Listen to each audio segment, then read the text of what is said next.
Hello friends. Now, from today onward, we'll start a fresh chapter, in fact a fresh unit, that is waves and oscillation. आज से हम waves and oscillation start करते हैं. We had already learnt about simple harmonic motion. Simple harmonic motion में हमने किसी भी particle की to and fro motion, harmonic motion के बारे में स्टडी करा था. उसका काइनेमेटिक्स, उसका डायनामिक्स, उससे रिलेटेड सारे कंसेप्ट हमने समझे थे. And that topic is continued with this topic waves and oscillation. देखिए, first of all let me tell something about this waves. We are all around covered with infinite waves all around us. हमारे चारों तरफ infinite तरह की waves हैं. And there are lot of things, there are lot of activities that are done with the help of these waves. जैसे मैं इस समय बोल रहा हूं, whenever I speak, I am generating waves, and that waves are traveling all around. That waves are propagating all around. And through the propagation of the waves, you hear my voice, my sound, the sound generated by me. चारों तरफ जितनी भी आवाज हो रही है और जो आवाज फैल रही है, वो सब कुछ वेव्स के माध्यम से. Sun is radiating energy. That energy is traveling from sun to earth. We are receiving that energy. This energy is traveling, this energy is propagating in the form of wave. Waves हैं जो सन से लेकर अर्थ तक travel कर रही हैं. हम waves receive कर रहे हैं और इन वेव्स के माध्यम से ही हम एनर्जी रिसीव कर रहे हैं. जब हम धूप में खड़े हो जाते हैं तो हमें गर्मी लगती है. वो इस वजह से कि हम सन के द्वारा छोड़ी हुई, सन के द्वारा एमिट करी हुई, रेडिएट करी हुई वेव्स को रिसीव करते हैं. We talk on mobile phone and that communication is based on the principle of waves. We watch TV and that is once again on the principle of waves. Signals का station से emit करा जाना, उसका radar के द्वारा emit करा जाना और फिर सैटेलाइट के द्वारा एक जगह से दूसरी जगह तक सिग्नल्स का ट्रांसमिट होना और फिर हमारा रिसीव होना, ये सारा जो ट्रांसमिशन हो रहा है that is done through waves. हम गिटार बजाते हैं, there is a string, we use to generate waves in that string, और वही वेव्स साउंड वेव्स में कन्वर्ट होती है और वही वहां पर एक म्यूजिकल नोट जनरेट करती है. And that use to propagate. Once again there is a wave. हम अच्छी तरह से जानते हैं चमगादड़ की आंख नहीं होती. Bat do not have I, yet it fly, it moves without any striking anything. सामने कोई ऑब्स्टेकल आ जाए तो बैट टर्न हो जाएगा. उसकी आंख नहीं है फिर भी वो टर्न हो रहा है. Once again with the help of waves bat moves. वह वेव्स जनरेट करता है. उन वेव्स जनरेट की वेव्स का रिफ्लेक्टेड वेव्स को वह सुनता है. वो सिर्फ कान के माध्यम से मूवमेंट करता है. सुनकर जो जनरेट की गई वेव्स है उनको सुनता है. There are lot of creatures which do their activity, which generally capture their prey based on the waves. समुद्र में मछली दूर दूर से ही अपने शिकार को समझ जाती है, पहचान जाती है. जो उनका शिकार है, जो मूवमेंट करता है, उसके द्वारा जो जनरेटेड वेव्स है, वह वेव्स जब चारों तरफ फैलती है तो दूर से ही शार्क मछली उस चीज को, वेव को समझ जाती है और समझ जाती है कि उसका शिकार कहां पर है, किस डायरेक्शन में, उस डायरेक्शन में मूव करने लगती है. आई सिंपली मीन टू से हमारे चारों तरफ इनफाइनाइट टाइप की वेव्स है और इन वेव्स के द्वारा हम कई सारे काम करते हैं, कई सारी एक्टिविटी करते हैं और उन्हीं वेव्स को अब इस चैप्टर में हम बड़े डिटेल में सीखना और समझना चाहते हैं। अब सबसे पहली बात, what exactly wave is, wave exactly होती क्या है, हम किस चीज को वेव कहते हैं।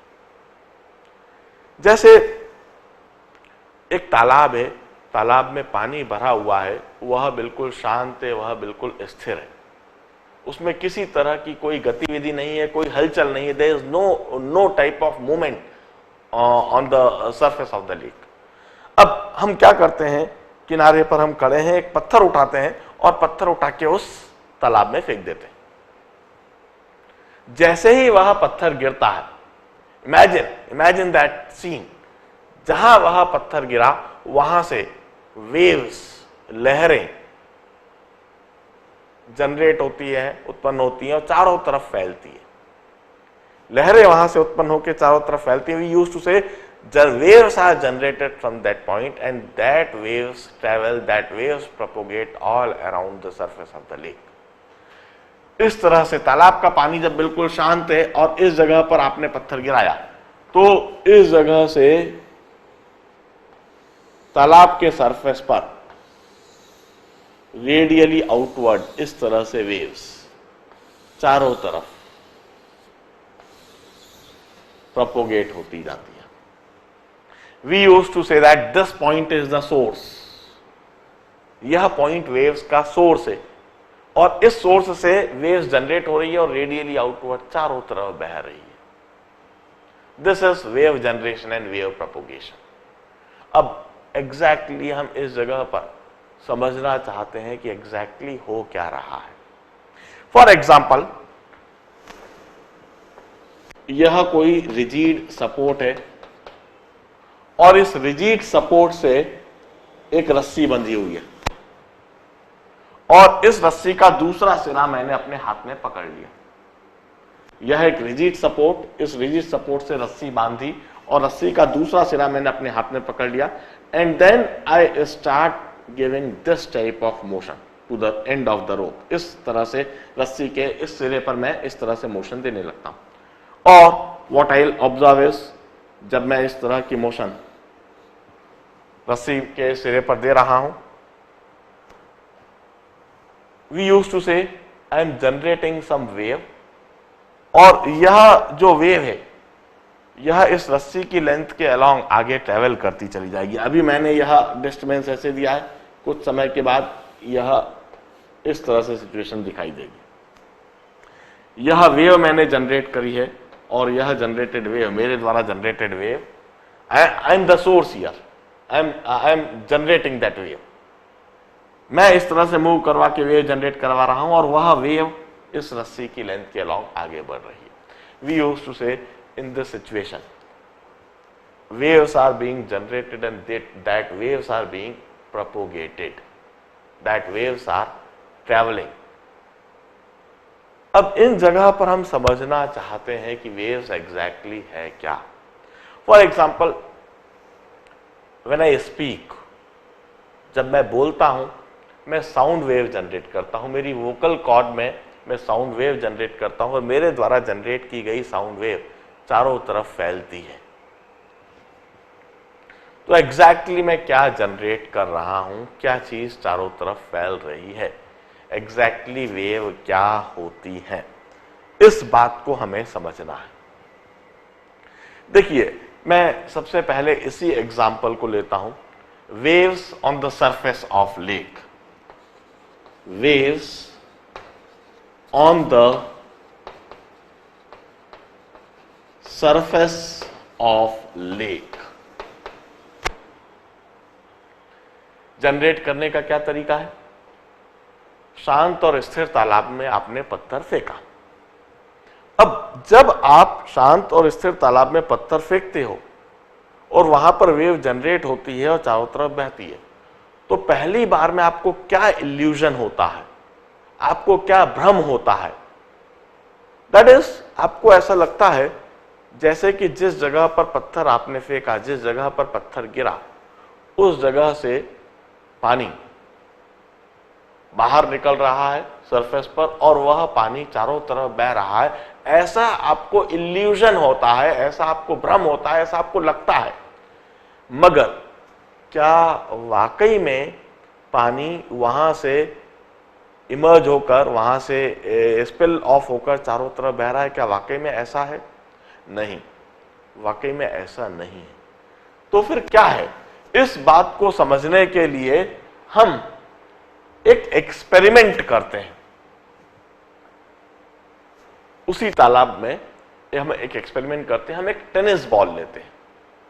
टेनिस बॉल जो येलो कलर की होती है, उस टेनिस बॉल की खास बात है कि जब आप पानी के ऊपर उसको फेंकोगे तो वो पानी के अंदर डूबती नहीं है, पानी के सरफेस पर तैरती रहती है। आप उस टेनिस बॉल को उस तालाब में फेंक दीजिए।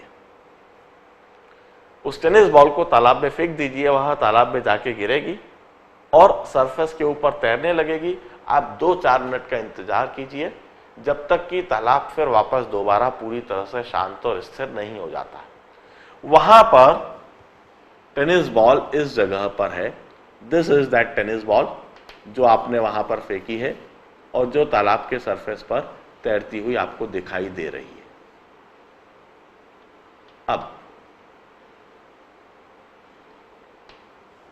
now what you do is, once again आप पत्थर लीजिए, तालाब बिल्कुल शांत स्थिर है, उसके ऊपर टेनिस बॉल बिल्कुल शांत स्थिर है। वंस अगेन आप एक पत्थर लीजिए और फेंकिए। जैसे ही पत्थर गिरेगा, वंस अगेन उस पॉइंट पर सोर्स बन जाएगा, वेव्स जनरेट होंगी और वह वेव्स, जनरेटेड वेव्स चारों तरफ फैलेंगी, चारों तरफ प्रोपोगेट करेंगी, चारों तरफ ट्रेवल करेंगी। जब यह वेव्स चारों तरफ ट्रेवल कर रही है तब आप अपना पूरा कंसंट्रेशन सिर्फ उस टेनिस बॉल पर लगाइए। आप सिर्फ ध्यान से उस टेनिस बॉल को देखिए। Now what you will observe, आप क्या ऑब्जर्व करेंगे? Interestingly, amazingly you will observe that कि वह टेनिस बॉल अपनी ही जगह पर सिर्फ ऊपर नीचे हो रही है। जब आपने इस पॉइंट पर पत्थर फेंका, इस पॉइंट पर पत्थर फेंकते से ही इधर वेव्स जनरेट हुई और वह वेव्स जनरेट होकर रेडियली आउटवर्ड चारों तरफ बहने लगी। चारों तरफ वह वेव्स ट्रेवल कर रही है। जब वह वेव्स चारों तरफ ट्रेवल कर रही हैं, उस समय पर आप पूरी तरह से सिर्फ टेनिस बॉल को देखिए। आप ऑब्जर्व करेंगे कि वह टेनिस बॉल सिर्फ अपनी ही जगह पर ऊपर नीचे हो रही है। Now what do you conclude from this observation? इस ऑब्जर्वेशन से आप कंक्लूड क्या करते हो? What do you draw the conclusion? मैं कहता हूं, यदि वाकई में पानी चारों तरफ बह रहा होता, जिस तरह से यह वेव्स चारों तरफ रेडियली आउटवर्ड बह रही है, यदि पानी चारों तरफ बह रहा होता तो शायद उस पानी के साथ साथ यह टेनिस बॉल भी रेडियली आउटवर्ड ट्रेवल करने लगती। वाकई में जो हमें इल्यूजन हो रहा है, इल्यूजन क्या हो रहा है कि पानी चारों तरफ बह रहा है। यदि पानी चारों तरफ बह रहा होता तो यह टेनिस बॉल भी पानी के साथ साथ रेडियली आउटवर्ड ट्रेवल करने लगती। मगर यह tennis ball radially outward travel नहीं कर रही है। यह टेनिस बॉल सिर्फ ऊपर नीचे हो रही है। इसका क्या मतलब है? इसका यह मतलब है कि पानी रेडियली आउटवर्ड ट्रेवल नहीं कर रहा है। Matter is not travelling, matter is not propagating. Matter तो सिर्फ अपनी ही जगह पर ऊपर नीचे हो रहा है, डिस्टर्बेंस उसमें हो रहा है और वह सिर्फ डिस्टर्ब हो रहा है। इस जगह पर जो वाटर है वह अपनी ही जगह पर सिर्फ ऊपर नीचे हो रहा है। इस जगह पर जो वाटर है वह अपनी ही जगह पर सिर्फ ऊपर नीचे हो रहा है और उसके साथ सिर्फ टेनिस बॉल ऊपर नीचे हो रही है। तो फिर हो क्या रहा है? तो फिर रेडियली आउटवर्ड क्या चीज ट्रेवल कर रही है? जो हमें पानी रेडियली आउटवर्ड बहता हुआ दिख रहा है, वाकई में रेडियली आउटवर्ड बह क्या रहा है? हम कहते हैं, हमने जब पत्थर फेंका तो पत्थर फेंकने के दौरान हमने वाटर सरफेस के इस पॉइंट को डिस्टर्ब कर दिया. When we thrown a stone, we had disturbed the water surface, water level at this point. And that disturbance, जो हमने इस जगह पर disturbance create करा, that disturbance had traveled, that disturbance had propagated, and that disturbance propagated from this place to this place. After some time, after few instant, वह disturbance इस जगह पर आ गया और कुछ समय के बाद वह डिस्टर्बेंस इस जगह पर आ गया और इस तरह से वह डिस्टर्बेंस आगे बढ़ता जा रहा है. इस तरह से डिस्टर्बेंस रेडियली आउटवर्ड प्रोपोगेट कर रहा है. आई मीन टू से, जब मैंने पत्थर फेंका, I had created a disturbance, means wave means disturbance in the medium, और जब यह वेव प्रोपोगेट करी उस दौरान एक साधारण सी बात है कि डिस्टर्बेंस प्रोपोगेट करा. We used to say waves means disturbance in medium, disturbance in the medium.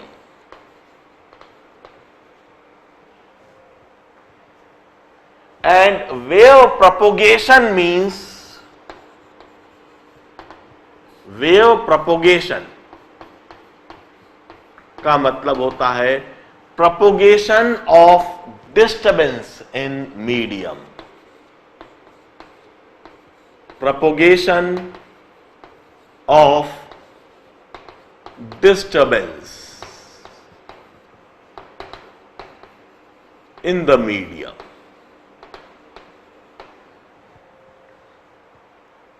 मैं एक दूसरे तरीके से समझाता हूं इसी चीज को. मैंने एक रस्सी पकड़ी, एक रस्सी, मैं इसी फिगर को दोबारा ड्रॉ कर रहा हूं. This is a rigid horizontal surface. एक रस्सी इस रिजिड हॉरिजॉन्टल सरफेस से बंधी हुई है, इसका दूसरा सिरा मेरे हाथ में, और मैंने इस रस्सी के दूसरे सिरे को इस तरह से डिस्टर्ब करा. मैंने इस तरह से डिस्टर्ब करा इसको. We used to say I had generated a wave. तो जब मैंने वेव जनरेट करी तो मैंने एक्चुअली सिर्फ रस्सी के इस एंड को, इस पार्ट को मैंने इस तरह से डिस्टर्ब करा है और कुछ समय के बाद वह डिस्टर्बेंस रस्सी के जो मैंने इस एंड पर क्रिएट करा था वह डिस्टर्बेंस मुझे यहां पर दिखाई देगा. कुछ समय के बाद वह डिस्टर्बेंस मुझे रस्सी के इस सिरे पर दिखाई देगा. कुछ समय के बाद वही डिस्टर्बेंस मुझको यहां दिखाई देगा और कुछ समय के बाद वही डिस्टर्बेंस मुझको यहां दिखाई देगा. And we used to say that we had generated a wave in the rope and that wave is traveling along the length of the rope. That wave is propagating along the length of the rope. हम कहते हैं कि हमने रस्सी के इस सिरे पर वेव जनरेट करी है और रस्सी के इस सिरे पर जनरेट करी गई वेव वह रस्सी की लेंथ के अलॉन्ग ट्रैवल कर रही है, प्रोपोगेट कर रही है इस तरीके से. यह वेव इस तरीके से आगे बढ़ती जा रही है. अब वंस अगेन, जब हम कह रहे हैं कि हमने वेव जनरेट करी और वह वेव रस्सी की लेंथ के अलॉन्ग ट्रैवल कर रही है, इसका क्या मतलब है? क्या रस्सी का यह जो सिरा है, यह जो पार्टिकल है या जो मास है, क्या यह मास आगे बढ़ रहा है? नहीं, कभी नहीं. रस्सी का यह मास इधर था, अभी इधर है, वो अभी भी इधर ही है और वो अभी भी इधर ही है और अभी भी इधर ही है. रस्सी का वो जो मास है उसकी लोकेशन, उसकी पोजीशन पर कोई फर्क नहीं आया. पहले हमने रस्सी के इस पार्टिकल को डिस्टर्ब करा था, इस पार्टिकल ने अपने डिस्टर्बेंस को ट्रांसमिट कर दिया इस पार्टिकल पर और वह अब इधर दिखने लगा. फिर इस पार्टिकल ने उस डिस्टर्बेंस को ट्रांसमिट कर दिया इस पार्टिकल पर और वह डिस्टर्बेंस इधर दिखने लगा। फिर इस पार्टिकल ने वह डिस्टर्बेंस ट्रांसमिट कर दिया इस पार्टिकल को, तो वह डिस्टर्बेंस इधर दिखने लगा।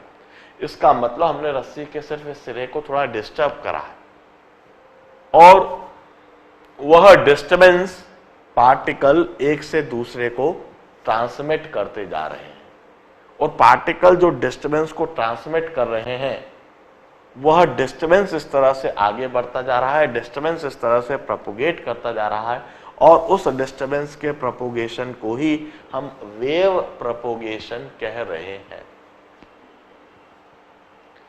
For example, when I speak, when I generate sound wave, जब मैं बोल रहा हूं, जब मैं साउंड वेव जनरेट कर रहा हूं, मैं कोई सा भी शब्द बोलता हूं, मैं आ जैसे ही बोल रहा हूं, now while speaking this word uh, मैं कर क्या रहा हूं? क्या मैं हवा चारों तरफ छोड़ रहा हूं? क्या चारों तरफ हवा बह रही है? क्या मैं एयर चारों तरफ इस तरह से बहा सकता हूं? नहीं, it's not that the matter is moving. मेरे चारों तरफ हवा है और एयर है, और इस एयर का कुछ प्रेशर है, इस एयर की कुछ डेंसिटी है।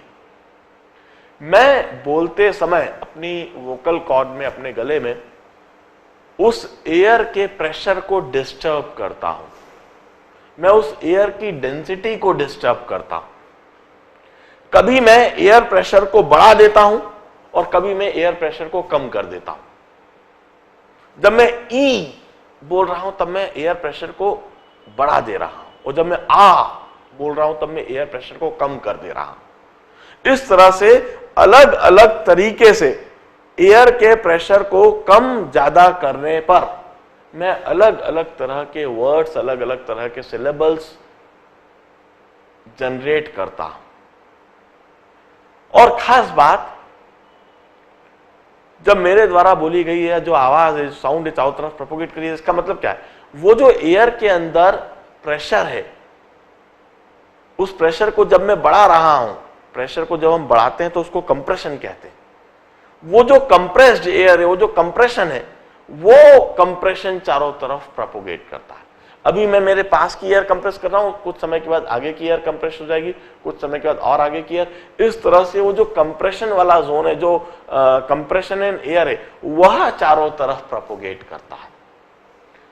When I generate sound wave, I used to disturb the pressure in the air, and that disturbance in the pressure of air used to propagate all around, and that is wave propagation. उसी को हम wave propagation कहते हैं। For example, Mexican wave. Have you ever heard of this term, Mexican wave? Do you know to what it's associated? Let me inform you, it's associated with one of the most favorite sports of this world, and that is soccer. It's associated with soccer, it's associated with World Cup football. और जब world cup football tournament होते हैं तो वहां पर commentators के बीच में, वहां पर पूरे उस माहौल में मैक्सिकन वेव्स बनाना, मैक्सिकन वेव होना एक बड़ा कॉमन सी टॉपिक होता है, उनका चर्चा का विषय होता है। In fact Mexican waves is associated with the spectators of that soccer tournament, world cup soccer tournament जो होता है, तो वहां पर जो स्पेक्टेटर्स होते हैं, जो दर्शक होते हैं, उनके साथ में एसोसिएटेड है। It was for the first time when world cup tournament took place in Mexico. जब मैक्सिको में वर्ल्ड कप टूर्नामेंट हुए थे, सॉकर टूर्नामेंट हुए थे, तो वहां पर यह मैक्सिकन वेव सबसे पहली बार देखी गई, और वहीं पर जब सबसे पहली बार देखी गई तो इसका नाम मैक्सिकन वेव पड़ गया। Now what exactly it is, मैं बताता हूं। टूर्नामेंट चल रहा है, दो टीमें, दो टीमों के 22 खिलाड़ी मैदान के बीच में बुरी तरह से एक बॉल के पीछे दौड़ भाग कर रहे हैं, एक दूसरे के गोल में मारने का, गेंद को गोल करने का प्रयास कर रहे हैं और चारों तरफ लाखों स्पेक्टेटर्स बैठे हुए हैं, एक गोल घेरा बनाकर लाखों दर्शक स्टेडियम में बैठे हुए हैं। Now this spectators used to form Mexican wave. ये जो स्पेक्टेटर्स होते हैं मैक्सिकन वेव बनाते हैं। कैसे भाई? जो गैलरी में स्पेक्टेटर्स बैठे हैं वो अपनी ही जगह पर उठते हैं और बैठते हैं, वो उठक बैठक लगाते हैं और वह उठक बैठक कुछ इस तरह से बड़े रिदमिक और बड़े सिस्टमैटिक और डिसिप्लिन मैनर में लगाते हैं कि वहां पर स्पेक्टेटर्स के बीच में, स्पेक्टेटर्स के सर के द्वारा, उनकी कैप के द्वारा ऐसे मैक्सिकन वेव बनती हुई दिखती है। बनाने का क्या तरीका है कि भाई जैसे यह लॉट है, यह स्पेक्टेटर्स इस तरह से हम इनको इस तरह से लॉट्स में डिवाइड कर दें। जब यह स्पेक्टेटर दे सिट डाउन, यह spectators they would stand up, they would sit down, they would stand up, they would sit down, they would stand up.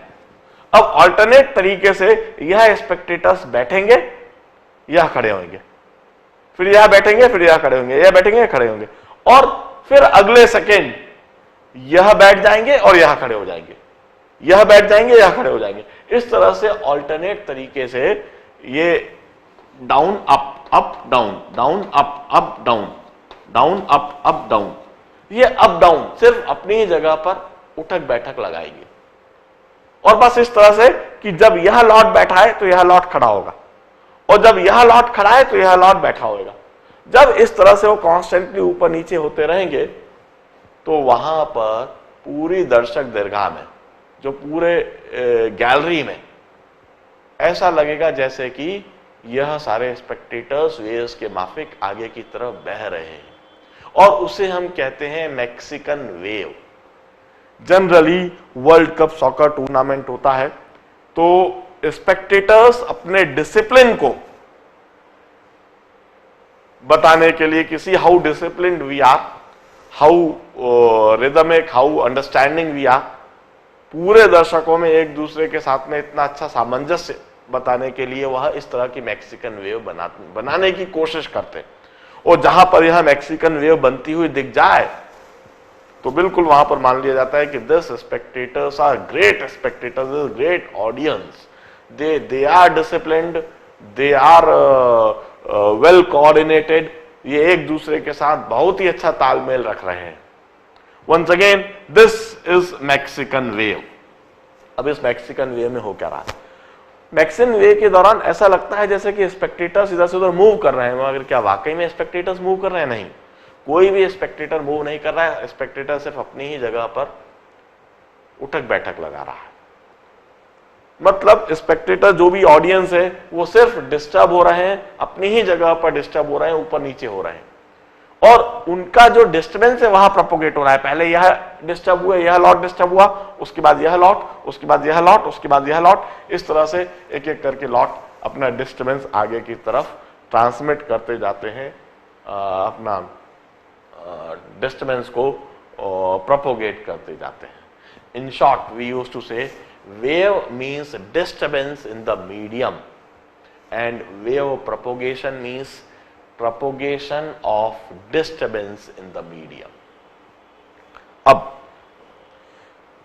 मैं इसी चीज को एक और तरीके से सोच सकता हूं। Since I am studying physics, disturbance is a very vague term. It's difficult to quantify this term. It's difficult to measure this term. मैं यदि वाकई में हर बार सिर्फ वेव्स को डिस्टर्बेंस ही बोलता रहूंगा तो इस डिस्टर्बेंस को मुझको क्वांटिफाई करने में भी, इसको क्वांटाइज करने में भी बड़ी समस्या आएगी, इसको मेजर करने में भी बड़ी समस्या आएगी. मैं वेव को थोड़ा और बेहतर तरीके से डिफाइन करना चाहता हूं. The term which is common in physics, the term which can be quantized in physics, which can be measured in physics, जो फिजिक्स में कॉमनली यूज होती है, कॉमनली इस्तेमाल होती है।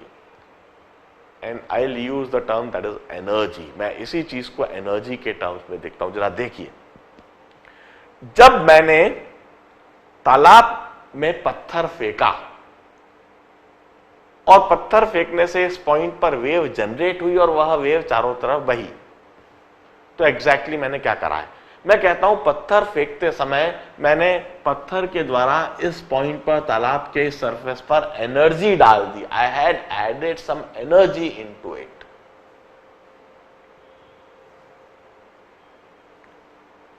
अच्छा, एक बात और, जब मैं इस पॉइंट पर आ रहा हूं, ये जो डिस्टर्बेंस शब्द मैंने बोला है, इस डिस्टर्बेंस को मैं और प्रिसाइसली डिफाइन कर दूं, इट्स अ सिस्टमैटिक डिस्टर्बेंस और अ rhythmic disturbance.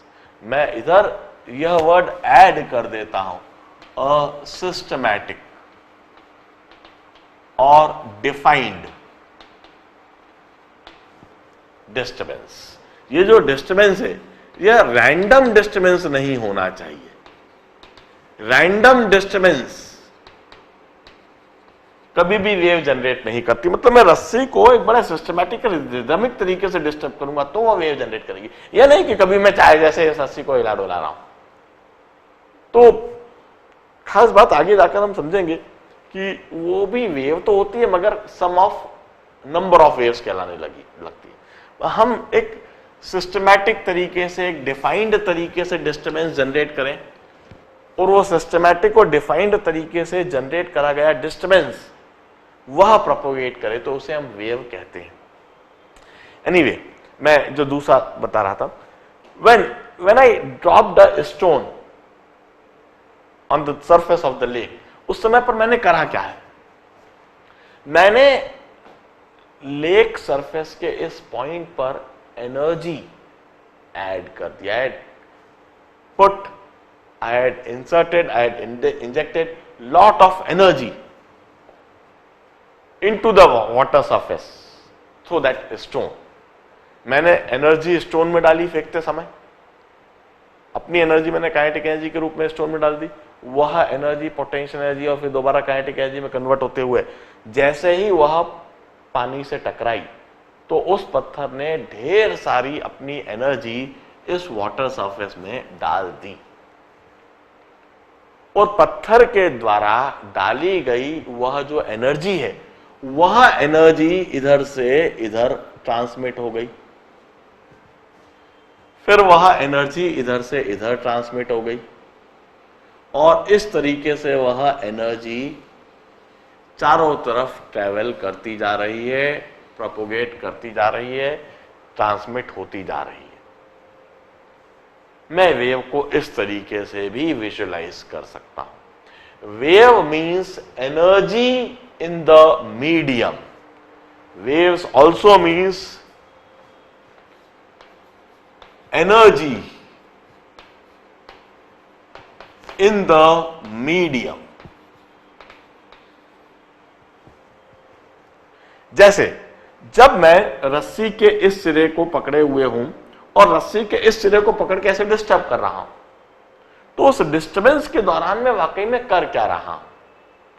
I am putting some amount of energy into this rope. मैं इसे इस तरह से डिस्टर्ब करते समय अपनी कुछ एनर्जी इस रस्सी के अंदर डाल रहा हूं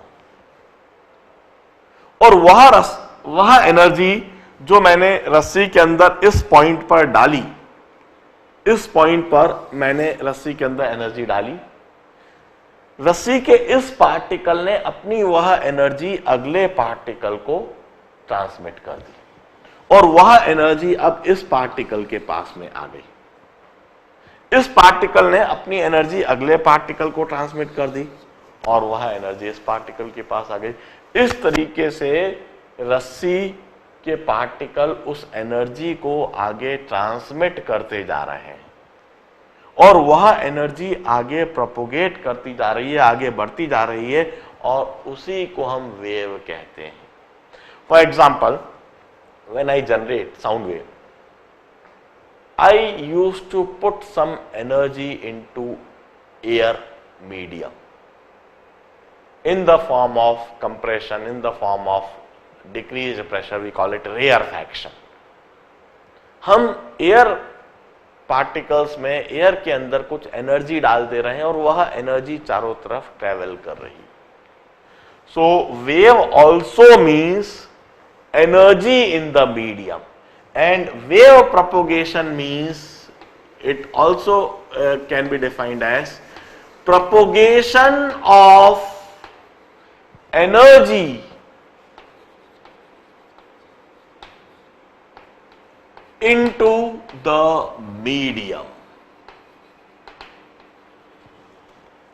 Propagation of energy into the medium. तो वेव को हमने दो तरीके से डिफाइन करा है. We either used to say wave means disturbance in the medium, or we used to say wave is energy in the medium. And wave propagation means propagation of disturbance in the medium or propagation of energy in the medium. जब एक point पर energy डाली जाए और वह energy medium में आगे बढ़ने लगे, ट्रैवल करने लगे, प्रोपोगेट करने लगे, एक पार्टिकल से दूसरे पार्टिकल पर जाने लगे, एक पार्टिकल से दूसरे पार्टिकल पर ट्रांसमिट होने लगे, तो उसे हम वेव प्रोपोगेशन कहते हैं. इसी वेव के बारे में, इसी वेव प्रोपोगेशन के बारे में हमें बड़े डिटेल में इस चैप्टर में पढ़ना है और समझना है. Once again, let me tell you, this is a very basic chapter regarding waves. यह जो टॉपिक है, इसको आगे जाकर बढ़ते ही जाना है, बढ़ते ही जाना है, और आगे आप जो पूरा इलेक्ट्रॉनिक्स पढ़ोगे, इलेक्ट्रॉनिक्स एंड कम्युनिकेशन पढ़ोगे, आगे जो इलेक्ट्रॉनिक इंजीनियरिंग आप पढ़ोगे, वो पूरा इसी चैप्टर पर आधारित है. आगे जो हम पूरी तरह से signal processing, engineering, most of the engineering starts from this chapter only. In fact, this is the basic of engineering. हम एक तरीके से इसके पहले हमने 11th स्टैंडर्ड में Newton's law, mechanics, rotational, heat, GPM, यह सारे टॉपिक पढ़े हैं. लास्ट टॉपिक हमने एसएचएम पढ़ा है, और यही अब इंजीनियरिंग की स्टार्टिंग हो रही है. और इनफैक्ट इस जगह से हम खासकर कम्युनिकेशन और कम्युनिकेशन प्रिंसिपल्स की स्टार्टिंग वेव से ही होती है. हम इसके बाद समझते हैं टाइप्स ऑफ वेव्स, कितने तरह की वेव्स होती हैं, और इसके बाद हम terms associated with the waves, और इस वेव्स के साथ में कुछ कॉमन फिनोमेना हम 11th स्टैंडर्ड लेवल पर और जेई लेवल पर इस चैप्टर में आगे समझते हैं. पहले इसे नोट डाउन कर दीजिए. My next article is types of waves. Please note it down.